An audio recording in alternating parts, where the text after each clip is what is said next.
And I wanted to just, for those of you who don't know what we do at the Bill Holm Center at the Burke Museum in Seattle, at the University of Washington, we have a website, and this is what it looks like, the homepage. You can find it by just Googling on Bill Holm Center, and you'll find this website. And we,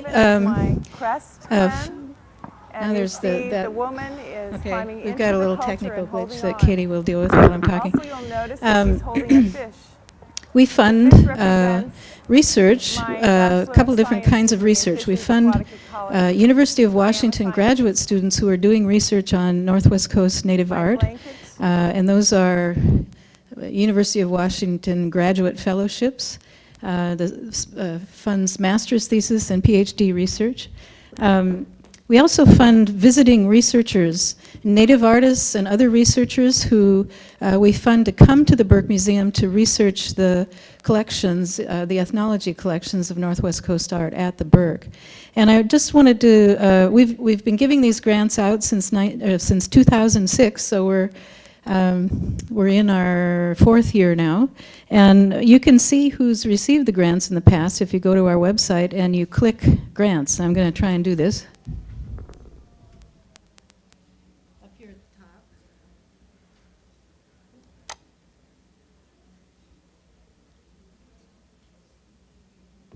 And there are links here to the application forms and actually pictures of people that, and these are the people who came just this past year. Felix Solomon, who is a Lummi carver.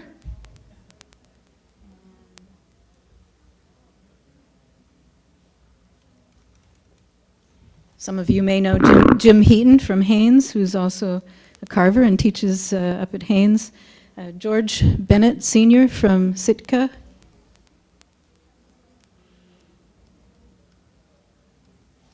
And Shken George from Angoon. George was looking at Tlingit carvings, and Shken at Chilkat robes and tunics. And we initially, both George and Shken were going to be on this panel, and unfortunately, due to the recent deaths in Angoon, and also Shken's grandmother is quite ill, they were not able to attend. And so we're going to miss them, but know that they are where they need to be today. And we were very fortunate that we were able to, at the very last minute, persuade Tommy Joseph to come over from Sitka to be on the panel.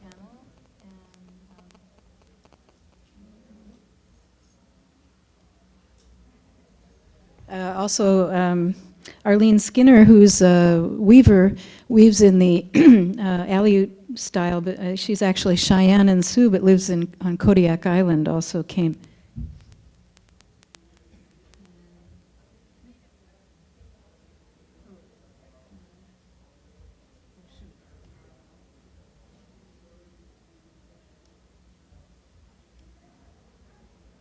Okay, and then if we go to the previous year, Erin Nelson Moody, who's Squamish from the North Vancouver area.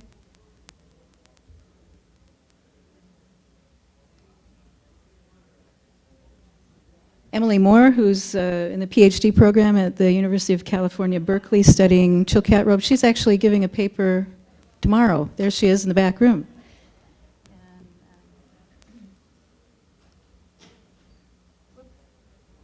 I flip past Tommy Joseph there, who will be speaking last today, and Mike Weber from Cordova, who's a Lutic and Tlingit carver. He's done the totem pole up in Cordova.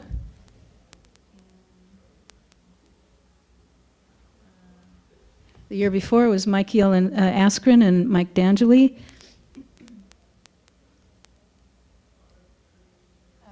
Mike Yell, a graduate student at UBC, and Mike Tsimshan Carver, and they're dancers, and Lisa Telford, who's a Haida weaver, lives in Everett. Lisa came with her apprentice, Shauna Colbert, and studied the Haida baskets in our collection.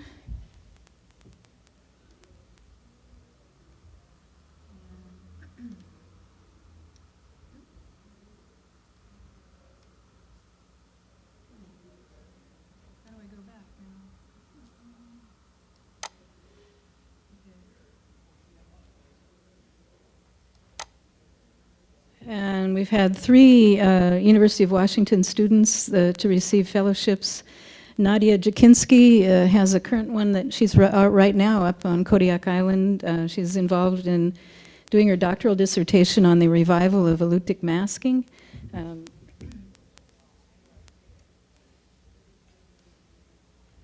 Ashley Verplank just finished her master's thesis on Tlingit Daggers, and she's going to be our second speaker.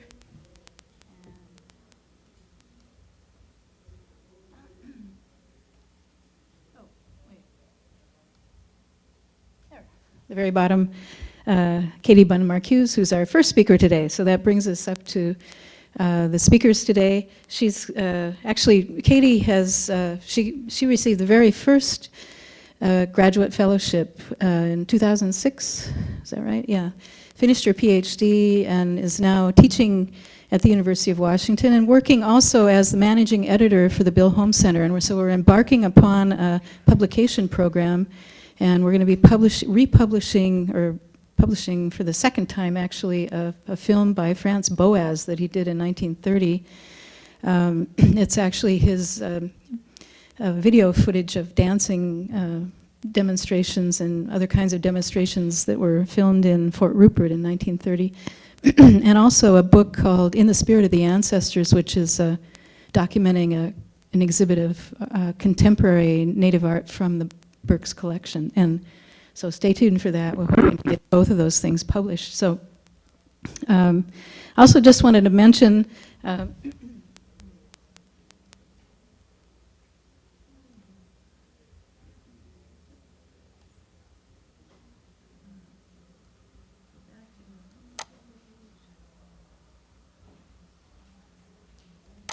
when I was here, we came up last spring for Juneau Celebration, and we were pitching to the Artists Gathering the AYP exhibit that we're doing that's going to open in June and run through November this year.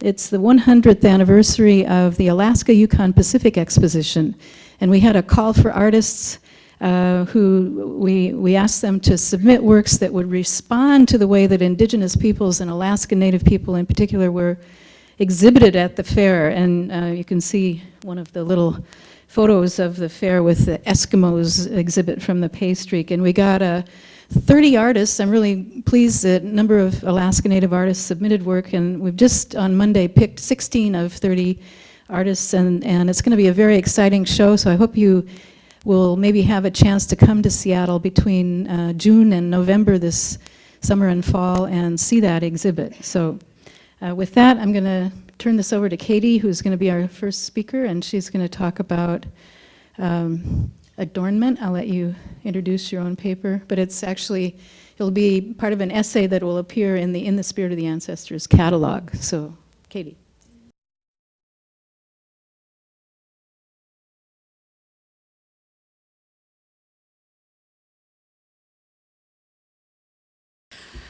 So as Robin said, this is going to be a paper which is part of an article that I'm going to be putting in one of the first Bill Holm Center publications, and we have a number of contributors. It started off with my interest in silver and gold engraved jewelry, which was my dissertation research topic, but I've since broadened out into just being fascinated by how it is that what we wear expresses who we are. I'd like to thank the Bill Holm Center for all of their support over the years and their support in coming to this conference as well. The readers for this catalog that we're putting together will be very much the general public, people who are not really familiar with the importance of adornment and dress and regalia and how those things convey identity.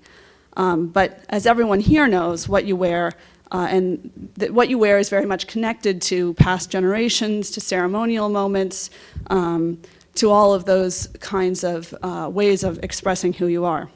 So none of the observations I make today will probably be new to any of you, but I hope there'll be some things of interest, some historical precedents, perhaps some photos you haven't seen. But I'm very open to suggestions, to ideas, things that you think are important in how what we wear expresses who we are. So please flag me down after this session is over and give me your story, or feel free to give me your feedback. I very much want to hear that. And so I wanted to thank, most importantly, all the people who did share their stories with me who let me know what it was that they felt was important in what they were wearing and how their jewelry or their button blankets or other kinds of regalia expressed their identity. What shall I wear? That's the age-old question. What considerations does this question engender? We dress for the occasion, we dress to fit in, we dress to stand out, we dress to express, we dress for success. Clothing has always communicated. And in areas without a written language, clothing was a means of expression of clan and tribal identity, of wealth and power, and particularly of resistance to colonial authority. For our people, what we wear is who we are, says Jim Hart, Chief Idensu. Does this work? No? Guess not. Okay. No. All right, we'll give that a try. For our people, what we wear is who we are. We wear our history, says Haida Chief Idensu Jim Hart. This essay explores how, on the Northwest Coast, both historic and contemporary choices in dress and body adornment for ceremonial and everyday occasions alike signal personal allegiances to clan, family, and nation. My examination of contemporary choices includes references to historical precedents because, as Hart noticed, personal adornment clothes the wearer in his or her own history, linking past generations to events of the present. This essay illustrates the shifting and contextual roles that personal adornment can play in public displays of identity, as well in the personal construction of identity and social relations. Rather than focus solely on ceremonial regalia and the expression of rank and status within that context, as most publications have done, I compare the use of regalia in ceremonial contexts with the use of personal adornment in non-ceremonial moments and illustrate the connections between them. I also examine how the function and value of an object changes depending on context and, of course, individual interpretation. This audience is very familiar with the expressions of clan and individual identity through crest display on regalia. While some ceremonial regalia has been the subject of research and publication, such things such as Chilkat weaving, frontlets, my research on jewelry, research hasn't really focused on how adornment expresses identity. This is some contemporary examples, obviously. Some books like Totem Poles on Cloth, Robes of Power, was really the first one to discuss, to open the forum to letting artists discuss personal meanings, and other publications such as Cheryl Samuel's Chilkat blanket looked more perhaps at the technical side, the history of the making of the object, but not so much personal interpretations of meaning. More recently, however, this is very exciting to me. Many of you are familiar with Calista Hudson and Donna Folk, and this is their Dance Regalia documentary project, and they've been doing this at Celebration in Juneau, interviewing people, getting on film their meanings, what they think, how they feel their regalia expresses who they are. And so probably some of you have actually even been in their tent and participated, and I'm very much looking forward to hearing more about what they do with this project. So I'll show you a few clips from this as we go through today, hopefully, if the technology sticks with us.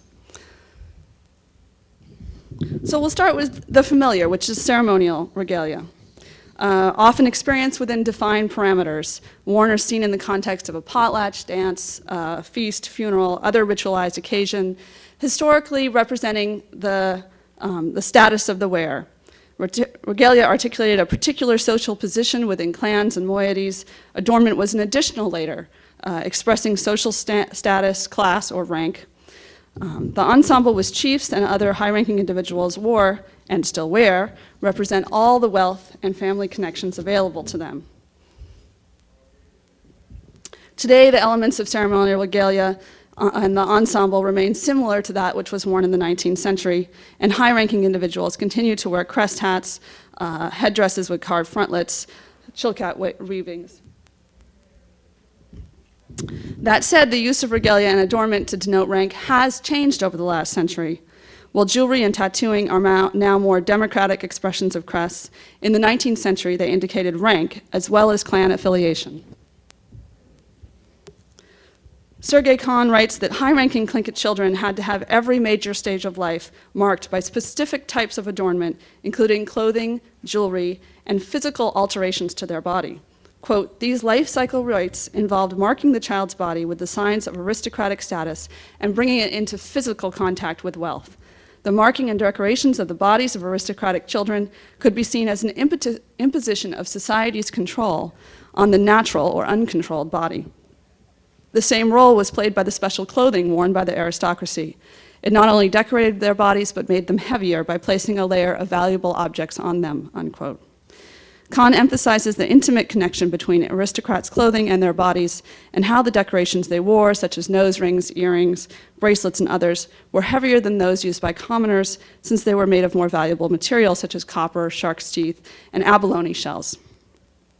Jewelry was a critical part of ceremonial regalia, and in the early 20th century among the Haida, silver and gold earrings, nose rings, bracelets were identified with the highest rank in society, and then, as now, an armful of silver, or especially gold bracelets, provides the final expression of wealth and commands respect from potlatch participants and observers. And today, armfuls of bracelets and other jewelry on mothers, aunts, grandmothers denote their role as cherished caretakers of families, and the silver jewelry seen on the littlest children, as you can see on this wonderful little child with her silver bracelet, that the children are the precious treasures of the clans. While jewelry is typically part of ceremonial regalia, some ceremonies call for specific types of adornment to symbolize those particular occasions. If we can take a brief sojourn southward, I want to discuss jewelry as an expression of a particular ceremonial moment among the Kwakwaka'wakw, and I'd love to hear more about this in the Tlingit territory, if I can, from you.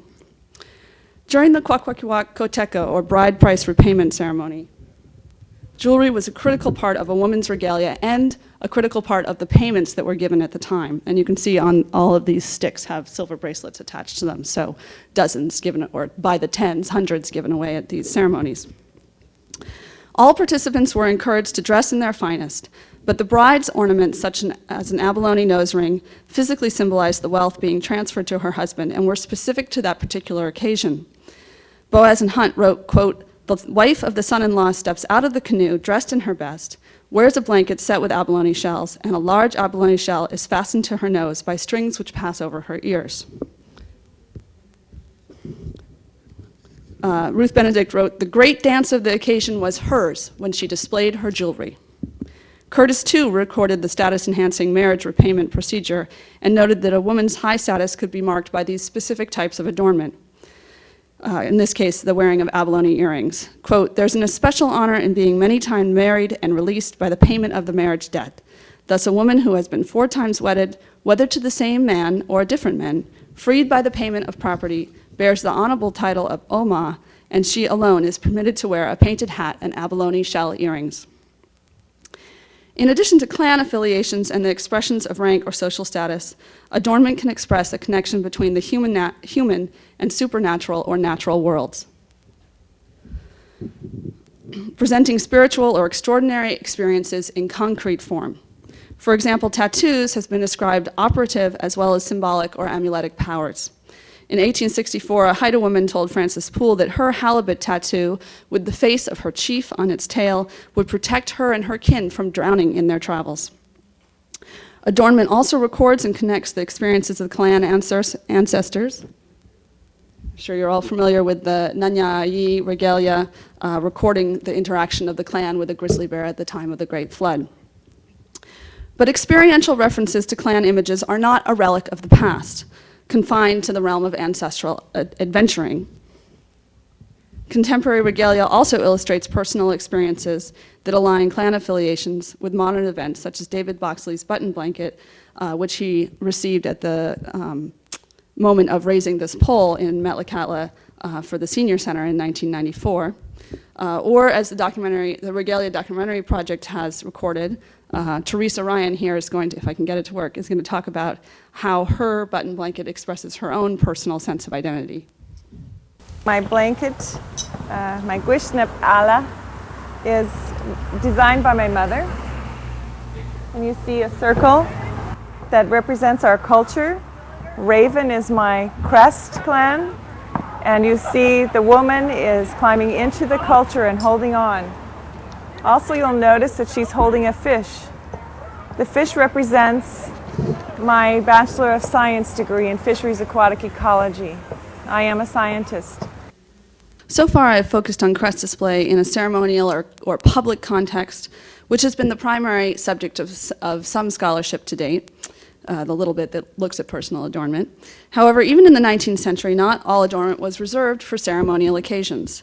Some crest displays, such as tattoos on the hands or the faces, were by their very nature displayed in all settings, both quotidian and ceremonial.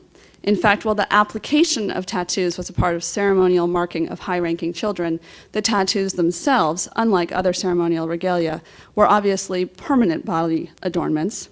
And likewise, while the presentation of silver and gold jewelry is often a part of the potlatch proceedings, jewelry was and is both worn on ceremonial and mundane occasions. I'm sure we can see many, many silver and gold bracelets in this room today. Well, in the mid to late 19th century, most tattoos would be covered by daily clothing and might only be revealed on ceremonial occasions. This was not true of tattoos on the hands of women, and as emphatically was not true for bracelets, which were part of daily wear. 19th century photographs and written accounts patently illustrate jewelry, earrings, rings, bracelets as part of everyday clothing for women on the Northwest Coast. The Haida weaver seen here, Il Chalet, photographed at Masset in 1881, wears silver earrings, a wide silver bracelet, and her cotton dress while she works on her basket. And starting in the 1860s, travelers to the coast describe women wearing bracelets as a matter of course. In the mid to late 19th century, high-ranking women adorned their arms with precious metal bracelets and displayed rank, even as European clothing threatened to level the outward class distinctions of women throughout Native communities. Their silver and gold bedecked arms echoed the earlier practice of tattooing the hands, a prerogative reserved for those of high rank. And during the years prior to missionary influence, crest designs would have been doubled as women's bracelets re-emphasized the tattoos that were on their arms. In the late 19th and early 20th centuries, bracelets and other silver jewelry provided substitutes for tattoos, displaying one's crest in a manner more acceptable to Victorian standards of dress and decorum. According to Haida filmmaker Marianne Jones, a benefit of displaying your crest on a bracelet was that it could be removed at times when the circumstances arose. During the years of the potlatch ban, she writes, quote, "The tattooing of clan and crest on the body was frowned upon and viewed as primitive, so objects such as silver and gold bracelets became alternate resting places for this secret language of ancestry. Aunties and grandmothers wore clan symbols on bracelets, which were easily removed when the minister came to visit. And these adaptations became icons of survival and continuity," unquote. But photos from the early 20th century suggest that silver jewelry was a part of everyday wear. They were worn with calico dresses and woolen coats, and Jones' suggestions that bracelets with clan designs were removed at the arrival of the minister complicates the premise that bracelets were acceptable adornment in the Victorian era. Did they have to be hidden, just as some women hid their tattooed hands under gloves? The clergy's condemnation of these expressions of clan or simply native identity, such as crests or jewelry or tattoos, is sadly not limited to the 19th century. While one might assume that religious objections to tattooing have lapsed over time, overt symbols of cultural identity still threaten some representatives of the church, and I'd like to say I know this is not true for many representatives of the church who are part of the communities. Oops. Oh, here's some 19th century women proudly displaying their jewelry. Michael Askren told me that a clergy member approached her in Metlakatla, touched the eagle tattoo on the back of her neck, and said, quote, "You can just feel the devil." Similarly, in the 1980s, an evangelical preacher objected to the crest jewelry worn by Mike D'Angeli, his mother and grandmother, and insisted that they relinquish their bracelets to him. These experiences underscore the continuing conflicts that arise when belief systems collide. To many First Nation individuals, tattoos and jewelries represent personal and cultural identity, family and clan ties, and these are independent of Western religious beliefs or personal religious beliefs. To some within the church, however, these symbols of culture represent something threatening to their current mission. Askren noted that speaking to someone of this mindset was like going back in history. But these contemporary anecdotes signify to the continuing power of adornment to, quote, act as vehicles for bringing past times into the present, unquote. The importance of objects from previous generations is inherent to heirlooms and prized family possessions in many cultures. In her article on the concept of inalienable wealth, Annette Weiner noted that, quote, age adds value, as does the ability to keep the object against all exigencies that might force a person or a group to release it to others. The primary value of these objects is to define who one is in a historical sense. They bring past time into the present, so the histories of ancestors, titles, or mythological events become an intimate part of a person's present identity. And to lose this claim to the past is to lose part of a part of who one is in the present. Keeping an object through all exigencies can be especially potent for cultures which are or have been under colonial and religious pressure to jettison all markers of indigenous identity. Marianne Jones wrote that physical objects connected to the past provide inspiration for the current generation. Her grandmother, Agnes Russ, was one of the last of her generation to be tattooed, and she writes, quote, I'm honored to have one of her bracelets because it reminds me that she was one of the few who survived invasion and pandemic, and even through that, she managed to retain her connection to her clan and to being Haida so that many years later, I might have that chance, unquote. It's not surprising that a physical presence of a family heirloom, such as a bracelet, can help to bring past time into the present. And I have one more quote from Tommy Jimmy Jr. from the Regalia documentary project. There are many contemporary artists who feel a mandate to create items of personal adornment that connect the current generation to people and knowledge from the past. And I believe our people's atu, our people's regalia, the intention behind that is that's the message, that's the tradition that our generation needs to get a hold of. When we have new robes made, when we have new headdresses made, it should represent whatever struggles we have been managing to overcome.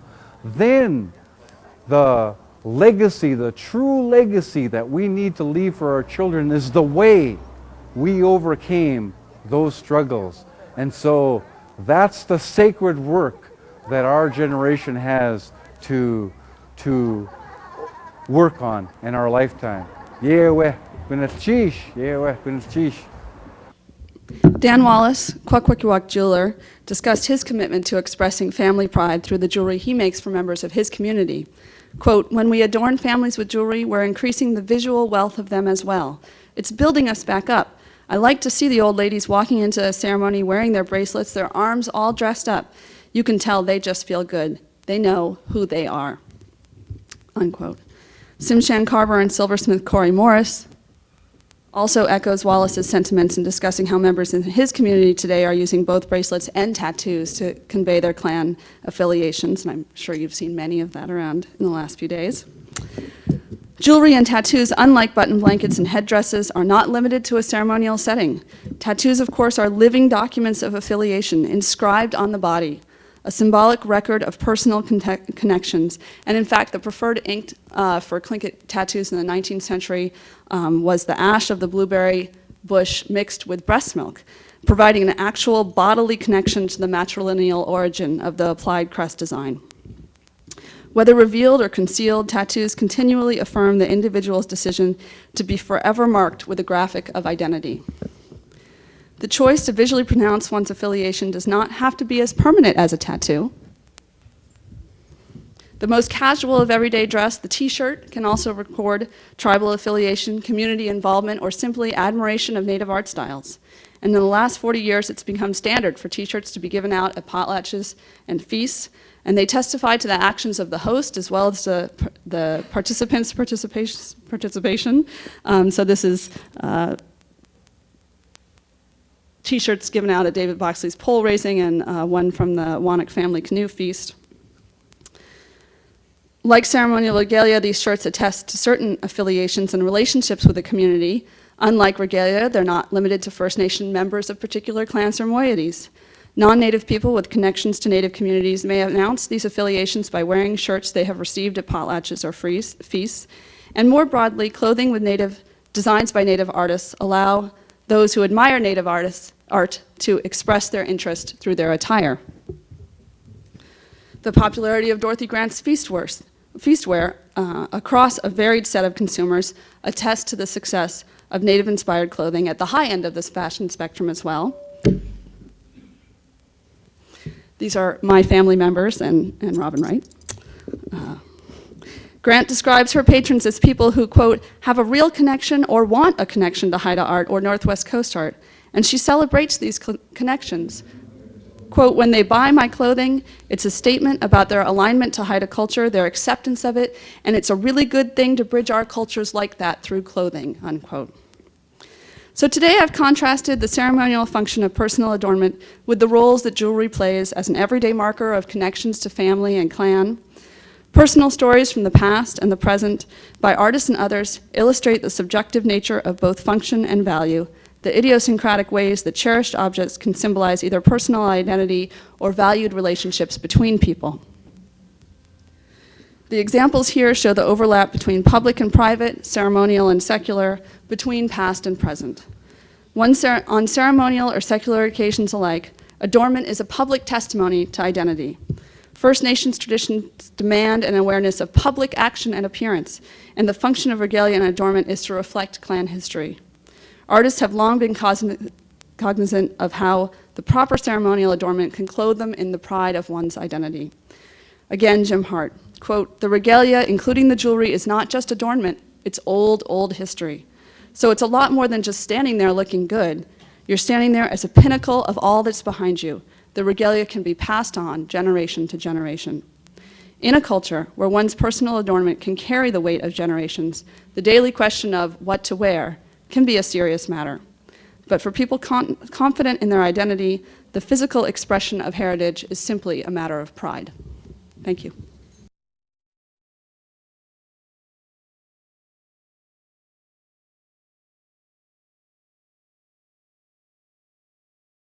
Tlingit khna sgu yes you khut duisak. Klika khna Ashley McClellan you khut duisau. Yes hut sidi takten tanai hut. Good afternoon, everybody. In English, my name is Ashley McClellan. In Tlingit, I'm known as Happy Raven. It's an honor to be here today.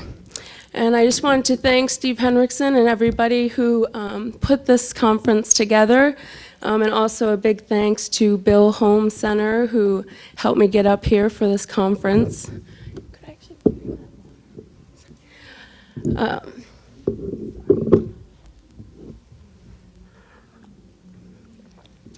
So this paper will visually explore the daggers created by Chilkat metalsmiths and is intended to showcase the exceptional quality of these daggers by highlighting their form and craftsmanship.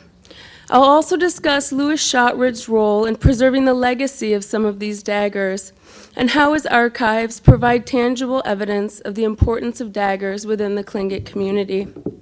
First and foremost, though, this is a tribute to the daggers of Klukwan and the advanced metallurgic talents of the artists who forged them. I want to publicly recognize the innovative artists, both known and unknown, who created these daggers from pre-contact times until the early 20th century. I encourage those of you who have knowledge of other dagger makers to speak up and please share your knowledge with me. My introduction to the village of Klukwan came in the form of winter and pond photographs. These late 19th century images captured the monumental sculptures and exquisite atu of Klukwan's whale house. Klukwan is situated on the banks of the Chilkat River, 22 miles north of Haines. And its placement along an ancient trade route, later known as the Dalton Trail, played a pivotal role in its rise and decline as a trade center and vibrant village. Traditional village life was inexorably changed by the influx of outsiders who were lured to the Chilkat-Chilkoot region in their rush for gold. Despite the hardships of the community of Klukwan faced, the village stands as a testament to the strength and perseverance of its residents. Today, Klukwan is flourishing and sharing its artistic strengths with an inspiring traditional knowledge camp and the proposed Chilkat Cultural Center. This center will bring the treasures of Klukwan home and give them the peace they deserve. Over the last few years, while conducting research for my master's thesis on Tlingit daggers, I realized that a number of well-known daggers were crafted by Klukwan artists. The high level of quality associated with late 18th and early 19th century Klukwan daggers, such as Keekwala, the double-headed killer whale dagger, is unmatched. As time progressed and the role of traditional metalsmiths changed, no longer producing weapons for use in warfare, the artists of Klukwan kept this tradition alive and brought it into the 20th century. This research also introduced me to the work of Louis Shotridge. Shotridge played a significant role in drawing attention to outsiders to the art of Klukwan. He is known for his collection of Tlingit atu and written notes in the archives of the University Museum of Philadelphia, and was the only collector to record the full oral history of a dagger. He was familiar with the power of these objects and the great esteem that their owners had for them. Most daggers found in museum collections today have lost their oral histories and are separated from their community of origin. The oral history of a dagger forever links it to the house or individual it was created for, and is an essential part of understanding its importance. In addition to this, Shotridge also collected and sold Klukwan daggers that were forged during his lifetime. These daggers, now on exhibit at the University Museum, corroborate a long history of metallurgic knowledge in the village of Klukwan. Tlingit oral history states that the first knives were created from mussel shells, then bone and stone, and finally metal. Today I only have time to discuss a small selection of daggers forged from iron and copper. The documentation associated with these daggers does not record a date of manufacture. During my research, I have attempted to place them within a timeline based on progressive changes in style and material. Viewing multiple daggers from the same region allows a detailed study of the similarity and differences in imagery and technique. I will review these daggers, beginning with the earliest examples and work my way up to the 20th century. In order to discuss the details of these daggers, I will start by explaining the terms I will be using. Aspects of the dagger that are fundamental to any analysis are the blade, guard, hilt, and pommel. The main function of a guard is to provide a protective barrier for the hand between the top of the blade and the bottom of the hilt. Double-bladed examples feature an upper and lower guard. The hilt is the area where the user places his hand just above the blade. The pommel is the extension above the hilt and often contains imagery significant to the owner. I just wanted to add this dagger is actually from Klukwan, but I'm not going to be talking about it today, but it's beautiful, so I had to show it. So oral history explains that the art of Tlingit metalsmithing began in the village of Klukwan. It was here at the head of the Lynn Canal that the first metalsmith pounded out a blade using stone tools. Copper was the earliest metal used, but smiths were quick to recognize the strength and durability of iron and had fully embraced its benefits before Euro-American contact.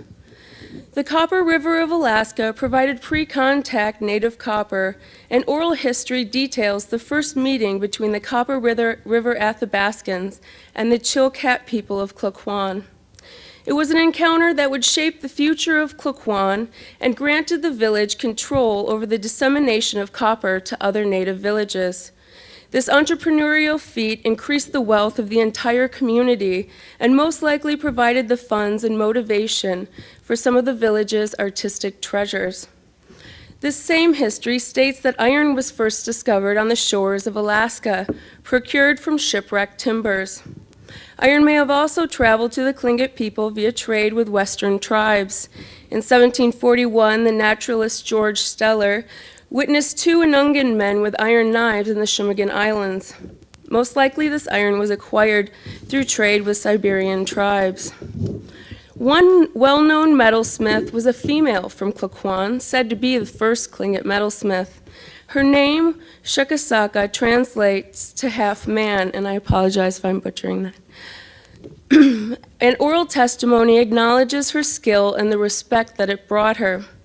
In 1855, a Finnish scholar stated, quote, "Her knowledge won her, apparently, an almost divine reverence," end quote, as it should have. Forging metal with a stone hammer on a stone anvil required the smith to be intimately acquainted with the properties of the metal they were working, as well as have the patience to work it at an extremely low temperature. Despite these rudimentary tools, the finished product was sleek and smooth. Shukasaka was known to work copper, but it was her work with meteoric iron that brought her fame. An iron dagger now at the Seattle Art Museum, witch doctor's thrust, is said to have been forged from meteoric iron by Shukasaka. This dagger is from the Ut'u of the Tlukwan clan of Klukwan, and the dagger was handed down from generation to generation, passing on the history of Shukasaka and her metalworking abilities. There are actually many features on this dagger that corroborate the outstanding talents of its maker. The pommel displays imagery on both sides, a human face encased in a corona of pierced U-forms. The details on the eyes, ears, and mouth have been enhanced with the application of copper. I apologize for the black and white photo, but it is very stunning when you see the copper highlights. Not only does this copper add wealth to the dagger, but it also demonstrates a master at work. Piercing of the metal was an early form of decoration, yet this dagger surpasses that by using copper to give the face a menacing quality with little horns and a wide, toothy mouth. Even more impressive than the sculptural imagery is the structure of the blade. It features two delicately raised lines which define three wide flutes. This form is present on both faces of the blade, which takes a great amount of skill. This piece was analyzed by Boeing Technology Services in 1979, and the results stated that this specific dagger was not forged from meteoric iron. It is quite possible that this dagger was simply a replacement for the older original. Tlingit daggers were prestigious family heirlooms that were passed on at the time of death. It is plausible that something happened to the old meteoric dagger, perhaps it was lost in battle, and a new one was made in its place. This new dagger would retain the name Witch Doctor's Thrust and carry with it the same status as the original. In fact, I found a dagger in the Daggers collection that bears a striking resemblance to it. Its name has not been recorded, but perhaps it was also called Witch Doctor's Thrust, as the blade and pommel structure suggest that one was referencing the other. The Daggers dagger appears older and displays the same features minus the copper. The fleshy rings of iron around the eyes with horn-like projections rising off the top are the same. The blade also displays two raised lines with three wide flutes, yet the blade of the Daggers version is wider and uneven from side to side. Due to the shape of this dagger and the absence of copper, I posit that this dagger is also from Klukwan and actually older than the Seattle Art Museum's Witch Doctor Thrust. It's more likely that this is the dagger that was forged from meteoric iron, though it has not yet been tested. But the question remains, was it the same artist who forged it? Another dagger from Klukwan that also displays humanoid features was collected in 1917 by Louis Shotridge. Unfortunately, he did not record the name of the maker or the history of the dagger, but it displays similarities with the corona of U-forms and pierced eyes with concentric circles. There are also at least two circular piercings in the corona. However, the elongated head with the downturned mouth is more typical of a dogfish design. When I inspected this dagger, it appeared to be two separate pieces joined together under the hilt wrapping. Whether they were forged at the same time is unknown, but because of the beautiful fluted blade, I would date this dagger after the first two discussed. Most of you are probably familiar with Kikwala, the double-headed killer whale dagger.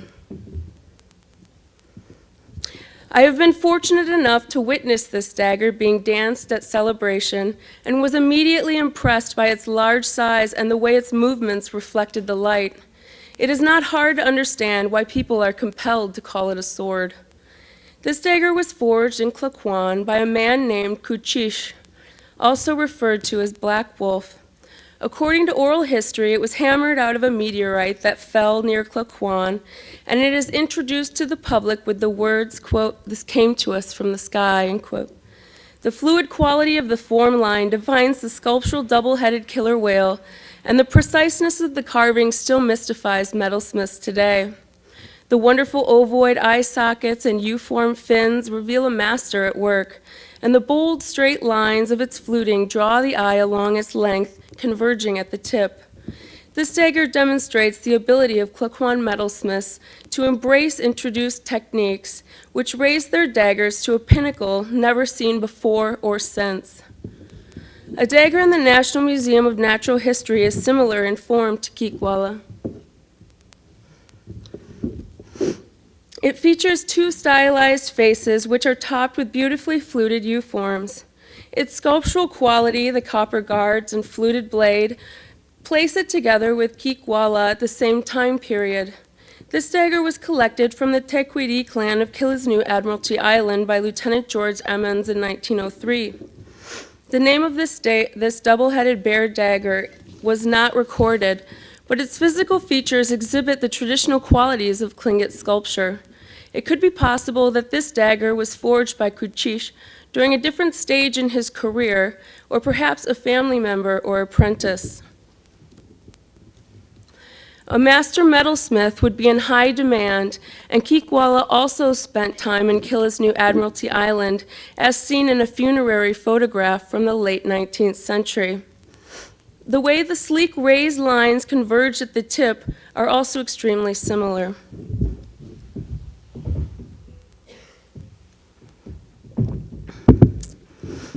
I only mention this because fluted blades were not forged in the same way. The fluted blade presented earlier demonstrates this. On the University Museum example on the right, the outside lines converge on the central lines, and eventually the central lines meld together near the tip. Each artist had their own technique, and due to the width of the flutes on this blade and the lack of a permanent guard, it probably antedates the narrow fluted daggers with copper guards. Hafted pommel daggers became popular after trade commenced on the coast and are composed of a separate pommel and blade joined at the hilt. Prefabricated blades and iron files changed the dagger-making process, allowing artists the freedom to carve intricate sculptures from diverse materials. Many an iron file was converted into a sleek single-raised median blade, and the higher the median, the more skill was required to forge it. This wolf dagger from Klukwan, now at the National Museum of the American Indian, is a fine example of this newfound sculptural freedom. The leather guard of this dagger gives it an early date, as it resembles the very first guards used on Tlingit daggers. It was not until later that permanent guards were attached to the blade. The carving is fluid, and the cross-hatching on the cheeks and tongue make the design pop. The elongated head, ears back, protruding tongue, and large nostrils are all attributes that were used by 20th century dagger makers to depict wolves. The image here is not elaborate, but the crisp form-line design elements are readily visible with ovoid eye sockets and split U-forms in the ears. The blade is hand-forged and displays a single raised median, which is flattened towards the tip due to wear. I do not know the name of the artist who created this fine dagger, but as you'll see, his minimalistic representation appears to have influenced future dagger makers. In 1919, Louis Shotridge collected an iron hafted pommel dagger from the Thunderbird House of the Shungu Kaidi clan, the ghost of courageous adventure. At this time, he also collected the oral narrative of the dagger that describes the Tlingit adventure in which iron, copper, and ivory were discovered. When the Chilkat people first arrived in the Lynn Canal area, they were curious about their surroundings. This curiosity prompted a small group of brave men to mount an exploration of discovery. This group, led by a man named Eaglehead, was the first to cross the St. Elias mountain range. The trip to the interior took most of the favorable season and was extremely dangerous. The group lost 2 men while crossing the glaciers, and the other men wanted to turn back. It was the words of their fearless leader, Eaglehead, that kept them going, and they eventually reached the interior. Shotridge explained the importance of this dagger by stating, quote, "It was the only object which carried with it to the present day the record of the important part which the clan took in establishing a trade connection between the northern Tlingit and the alien tribes of the interior. It was the last link with the past, and therefore the last thing with which the clan was willing to part," end quote. This statement by Shotridge is valuable because it clearly demonstrates the creation of a tangible object, atu, to embody an intangible oral history, atuani. It also provides insight as to why daggers were held in such high esteem, and that their names and materials could be relevant to the story they personified. The ivory pommel is delicately carved to represent a skull, which is further enhanced by the application of abalone to the sides of the head, the nose, teeth, and most likely the eyes at one point. The one-of-a-kind hilt is encased in woven dyed goat hair, and the blade is expertly forged with a high central median and permanent guard. The oral narrative Shotridge published is spectacular in its detail and confirms the spiritual and ceremonial role of the dagger.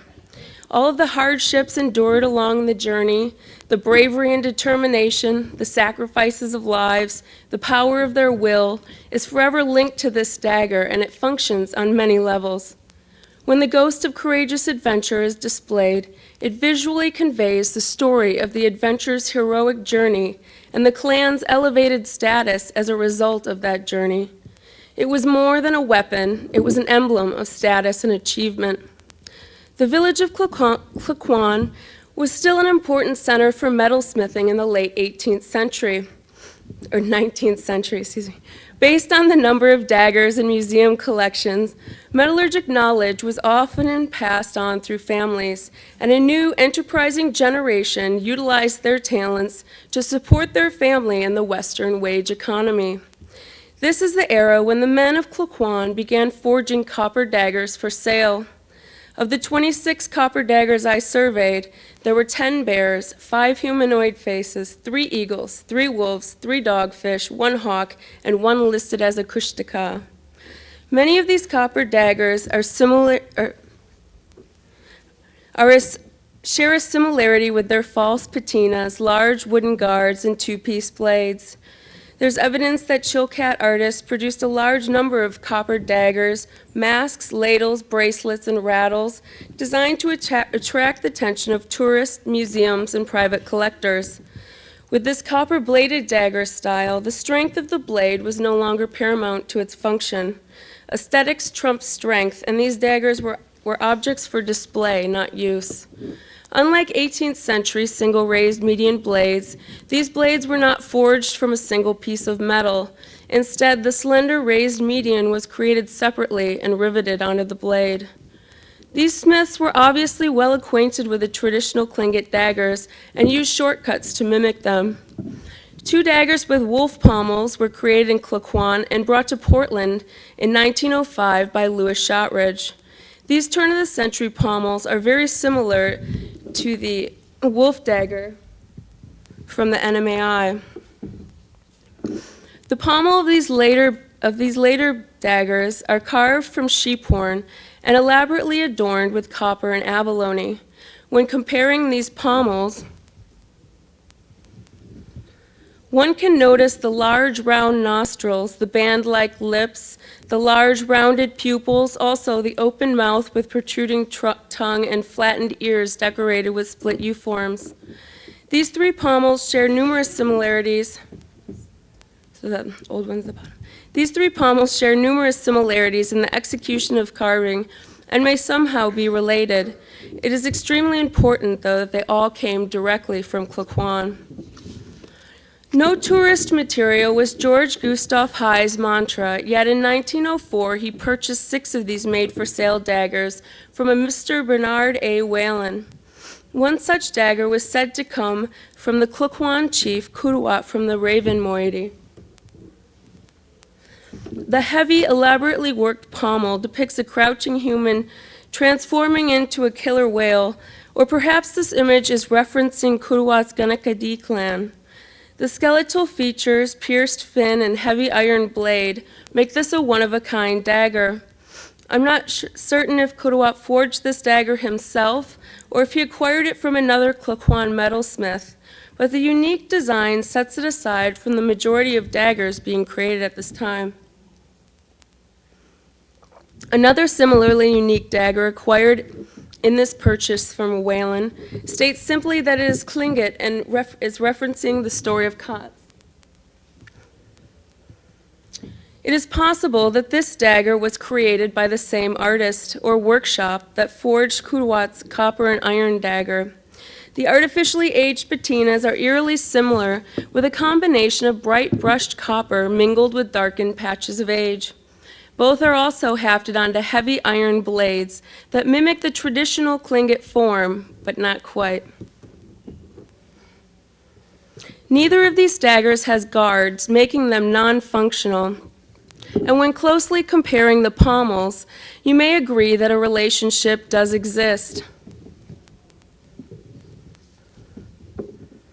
The patina in particular differs from the majority of the made-for-sale daggers, which are a dark, dull color, not polished and shiny as these 2 examples are.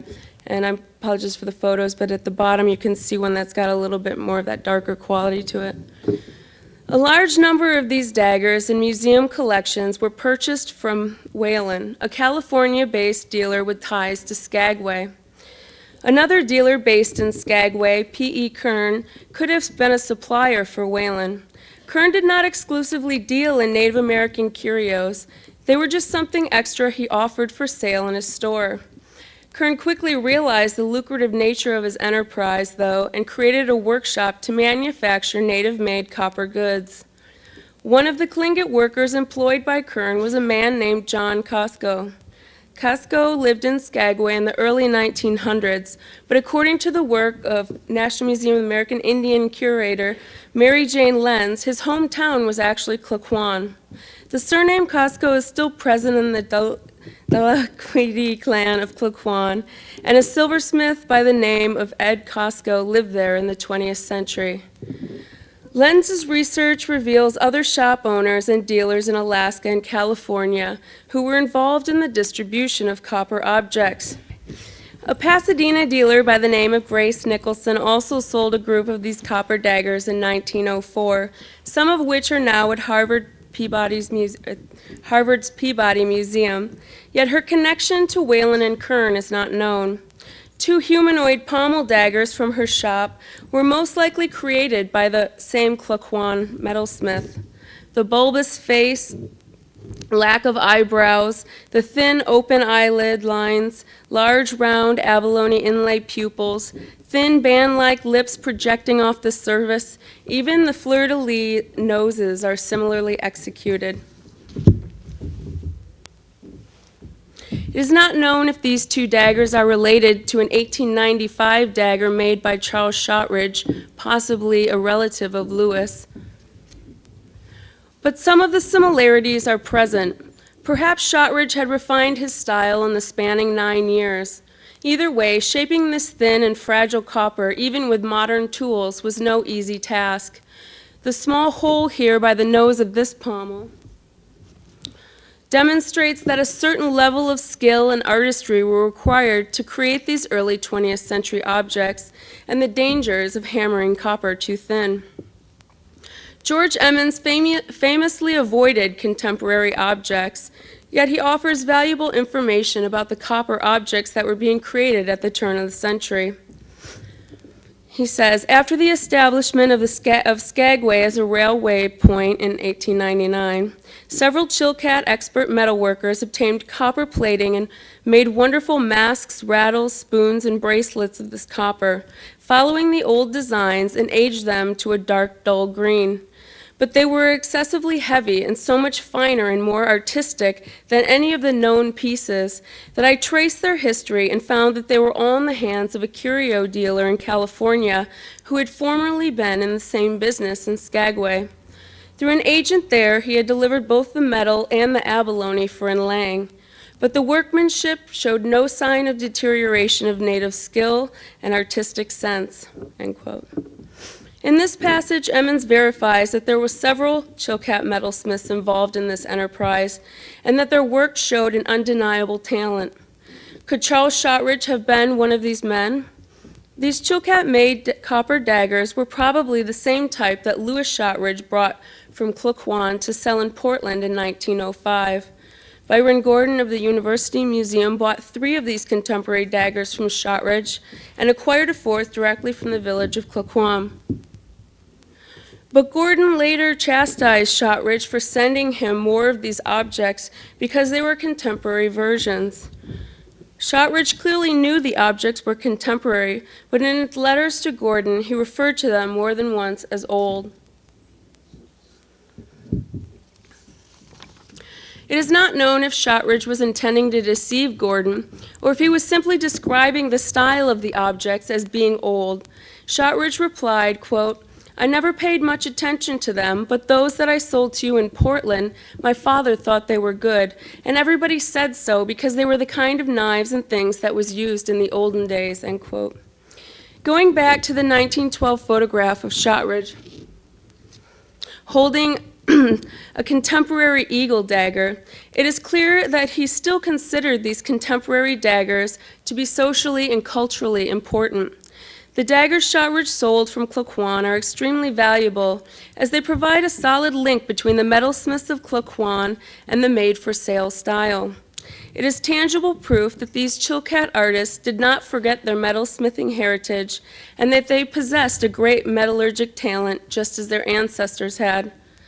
As mentioned, the majority of pommels created during this time represent a grizzly bear. What other animal is more closely associated with the last frontier in the eyes of tourists than this creature? The visual association with the untamed wilderness of Alaska most likely contributed to the success of this imagery. Numerous bear pommel daggers were carved from sheep horn and covered with real fur. Their features were given an extra dazzle with abalone inlay and riveted copper highlights. Some examples have form line elements carved in the ears. It is possible that many of these sheephorn bears were created by the same person. Other pommels were created from 2 pieces of sheet copper riveted together, giving them a bulbous appearance. The evidence presented here today demonstrates that the village of Klukwan continually produced artists who specialized in working metal, and that the form of the Tlingit dagger did not remain stagnant or disappear.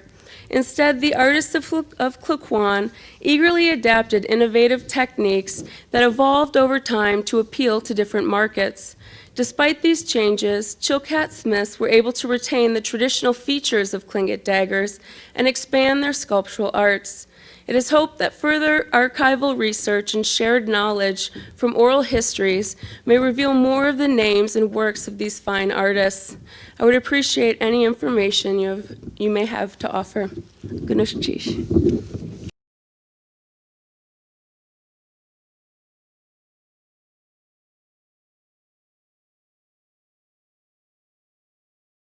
I meant to introduce Tommy Joseph more fully at the beginning, but Tommy Joseph is the artist in residence at the Southeast Alaska Indian Center in Sitka, and he came as a researcher to the Burke Museum in the summer of 2007, correct? Yeah, okay. Tommy Joseph.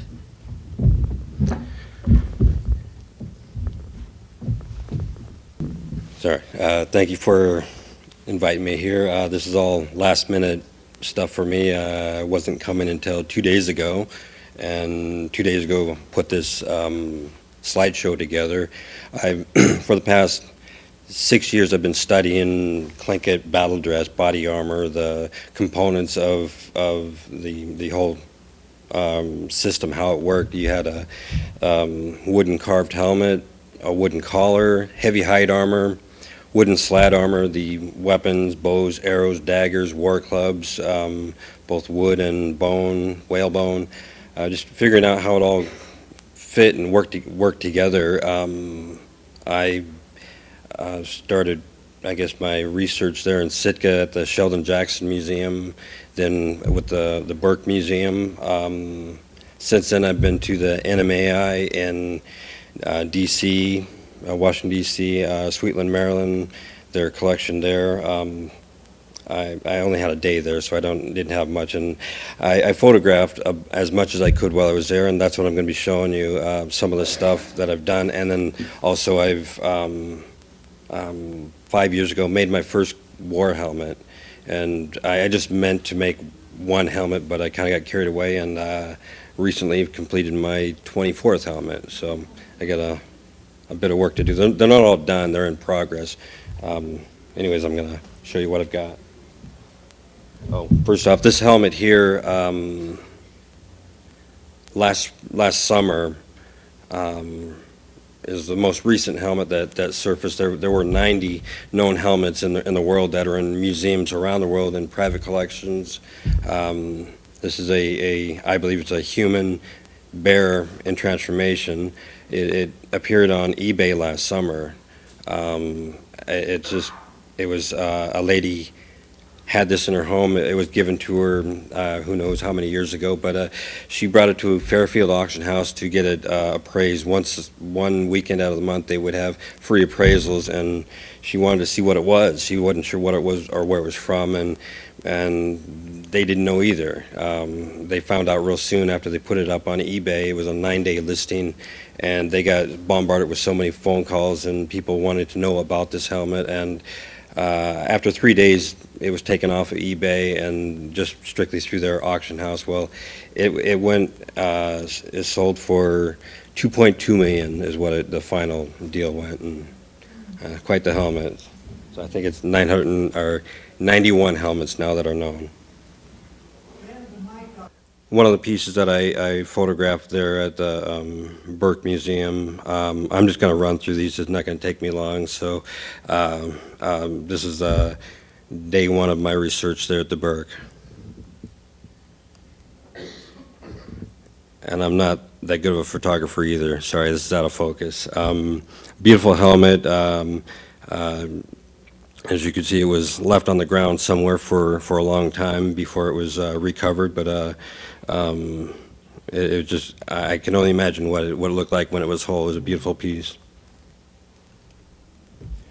Most helmets are made from spruce burls, or what I've been told, but I know not all helmets were. You can see this piece here, the grain is real symmetrical, and I don't. I've seen some helmets that were made from red cedar, which is one of the softer woods we have, but those ones there were covered with fur, animal fur, bear or seal, sea lion, and that would make them a lot stronger. So I've heard all helmets were made from spruce burls. Well, I know that's not so, having seen a number of them, and it's kind of learn as you go thing and see what you got there. Beautiful helmet there at the Burke, killer whale with a seal in its mouth. This one's been replicated a number of times. I've seen in books, and I've seen danced at Celebration. I mean, replica ones, and happy to see it's in great shape there at the Burke. The wooden collar, usually bent, steamed and bent to form that protected the warrior's face. You can see the eye divots for looking. The helmet would rest directly on top of the wooden collar, and there'd be a loop and toggle on the back of the helmet and the collar. They would work together, so the toggle would either be on the helmet or on the collar, and they would loop together, serve as a hinge. So the helmet is set, or the collar is set down in front of you with a mouthpiece inside the helmet, and with it hinged in back. When they were ready to go into battle, they'd actually bite the mouthpiece inside there. These are all real random. I don't have them in any particular order. I thought I did, but then the computer put it alphabetical order or whatever and messed it all up. So here we are. There's some heavy hide armor, usually from sea lion or moose, 2-ply, for the warrior to wear. More hide armor with crest design on it. Oftentimes, the warrior, not all the time, but oftentimes there would be wooden slat armor worn over the hide armor for extra protection against bows, arrows, spears, daggers, not bows, but, you know. Okay, this is a white raven helmet, this one that I made 2 years ago. It's currently sitting in Ketchikan. I did a class on helmets last month and forgot it there. And they forgot it also. They were supposed to send it to me 3 weeks ago, and they still forgot it. And so anyways, it's on its way, they tell me. But this helmet is, I used alder because it was a wood that was available for doing what I was doing, not a spruce burl. But it's got the head of a polar bear stretched over the wooden alder form, copper eyes in there. That's the actual eye hole of the bear. And that's my white raven.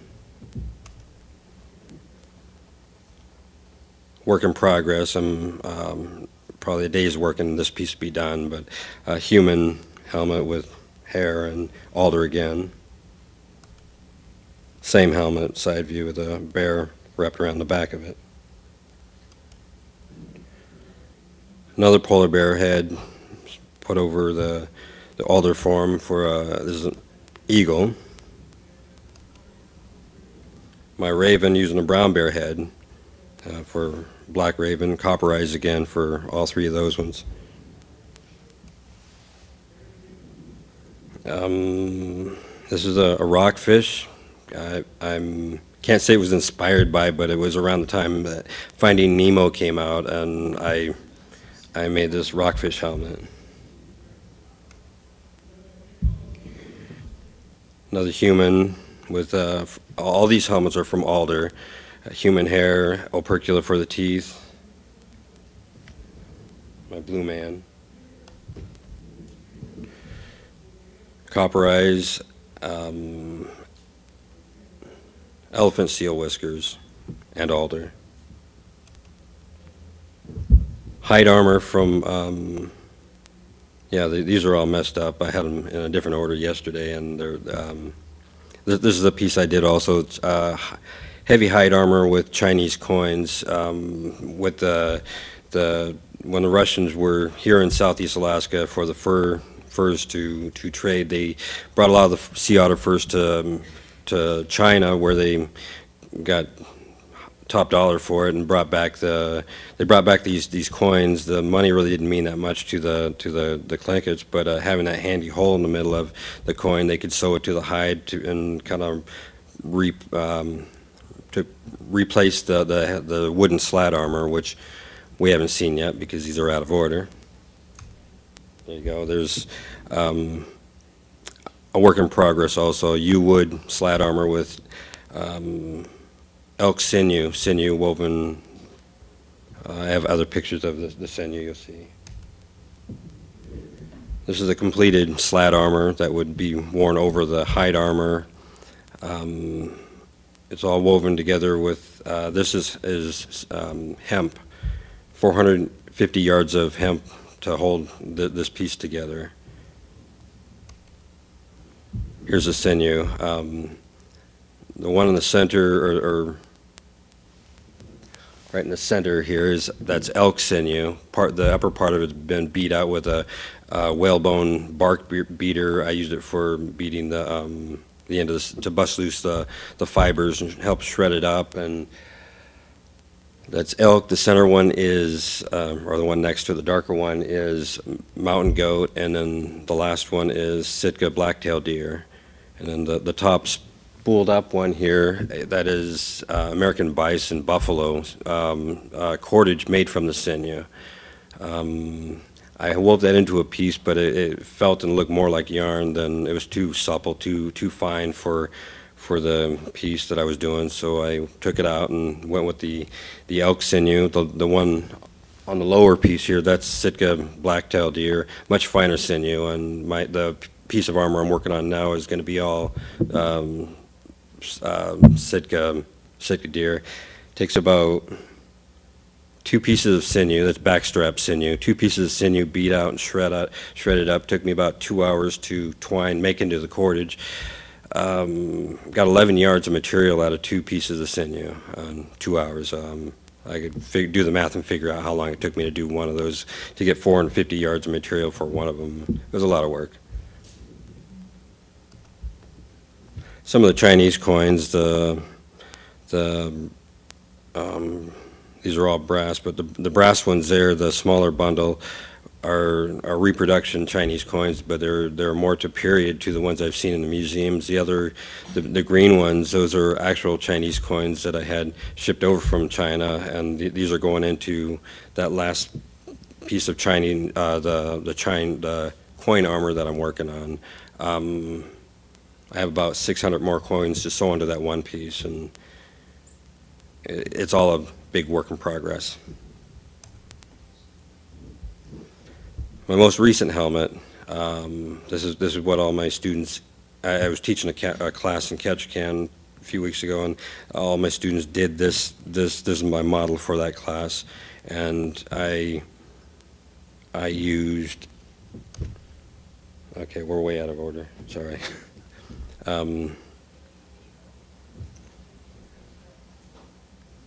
This piece here was at the Natural History Museum Collections Building in Sweetland, Maryland, also across the lot from the NMAI Museum Collection there out of DC. Close-up of the sinew woven on the slat armor, side panel. Another collar. The hole in the center was the airway for breathing, and then there was a mouthpiece on the inside, the 2 side holes. There's usually some spruce root wrapped around on the inside, and that was whipped again with more spruce root. I believe I have a picture of that in here too, somewhere. Inside of the same collar.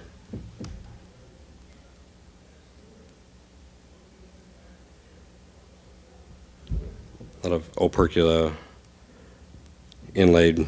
That's the opercula's foot of a sea snail, a red turban snail, just for decoration on there. More Chinese coin armor in Maryland.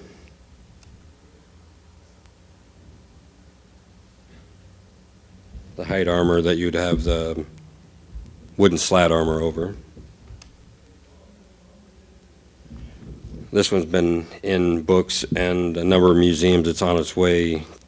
It was the last time I seen this piece was in the American Museum of Indian, the NMAI, in Sweetland, Maryland. It's on its way to Anchorage soon for the new edition when they complete that. Same helmet, side view. This is going up to the new museum in Anchorage also for, I believe, long-term display soon. Inside mouthpiece of the one collar. Sinew, slat armor woven together there.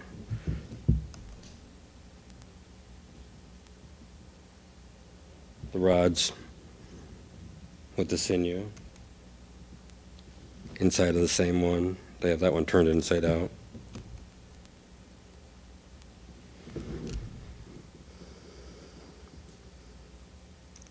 I believe it's a hawk design carved in this crest design on this helmet. Once had hair coming out of the holes in the top there. Some similarities between this helmet and the one that was sold at auction this last summer for $2.2.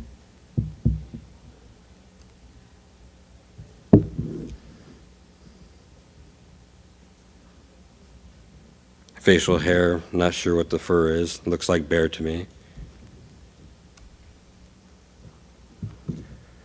The front view of this helmet, it's got the large incisors, as if it were a beaver. I'm pretty sure it was a big beaver helmet here. I don't know if you all went to the play last night. One of the frog helmets that were being worn reminded me of this one. It was a pretty good play last night. Legging, slat armor, legging, the lower part in the center, that'd be the back heel portion. The upper part is where the back of the knee was. It would wrap around to the front and be tied into the front. There would be one for each leg.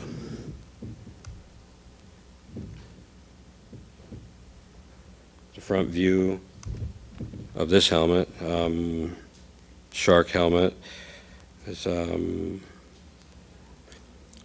I believe this is the one that was on the cover of American Indian Art Magazine, piece that Steve Hendrickson had written. I'm not sure what year it was, a few years back. But human face, shark. You can see the gill slits underneath the ears there, behind the ears, the shark's eyes in the back. The eyes of the human are actually the position of the shark's nose in real life. And the turned down back corners of the eyes are just the way a shark is in real life. Hawk with iron staples to hold the damaged helmet together. More coin armor. This is a really cool piece here. It's about an 18-inch long jade, or the blade is jade, stone, or nephrite, green stone. It's a war pick, they call it. Designed to either break a warrior's helmet or their head inside. There are a couple of examples of this in the Burke Museum, smaller. This is the largest one I've seen. Very similar to the ones I've seen in the Burke Museum. Very cool piece.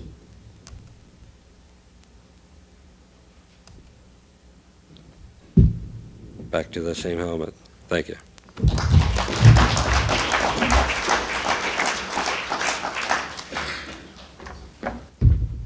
I think we're out of time, but if anybody has any questions for our three speakers. Do we need to have the speakers come up here to answer because of the recording? So, you say who your question is to, or for Tommy? When you say the leather armor was 2-ply, Yes. did you mean it hung separately in 2 separate sheets or was bonded together? They were together as one. They're sewn together. When you look inside, I'd open up and see the inside, but then there would be another layer inside in the front and in back on not all the pieces, but the majority of them. Ashley was just asking if I do the leg spinning for the sinew. Is that what you're talking about? I don't think you can do it with the sinew. Because the sinew or the longest piece are like that, and they go down to a real tiny piece, and you're constantly running it through your mouth to make it. Every bit of that sinew that I have to make into the cord is run through my mouth and then add it in. You're constantly adding in these little strands, from there down to here. It just is several times to make it pliable, so it'll twist and wrap and hold itself together. So no, there was no leg spinning.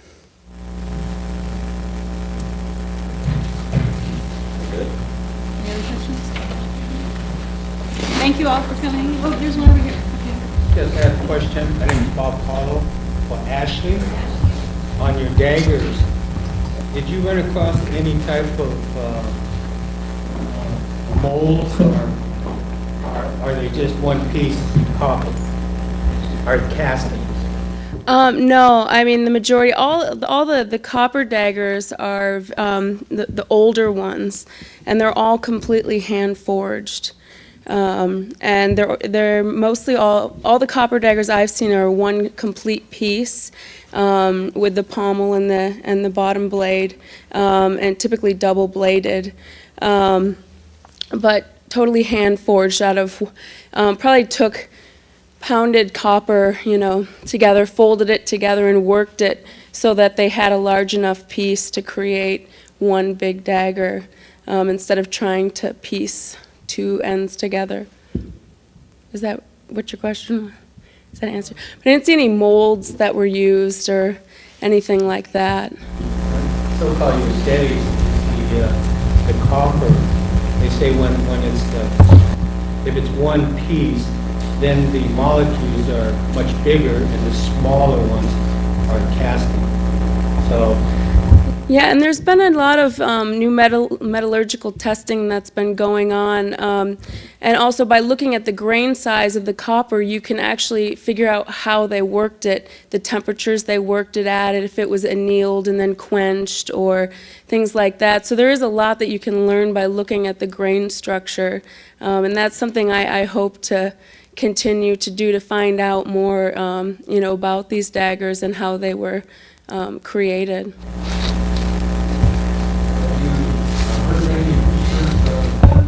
Determine where that copper came from. Yeah, there's quite a bit of research, and it all points to the White River and the Copper River area, mostly coming from the Utna Athabascans on the Copper River. And there's a lot of sources that agree on that, so I think that's pretty fair. There's an oral history in Klukwan that says one of the nuggets of copper they brought back to Klukwan took 5 people to carry. So they didn't all come in small pieces. Yeah, this is true.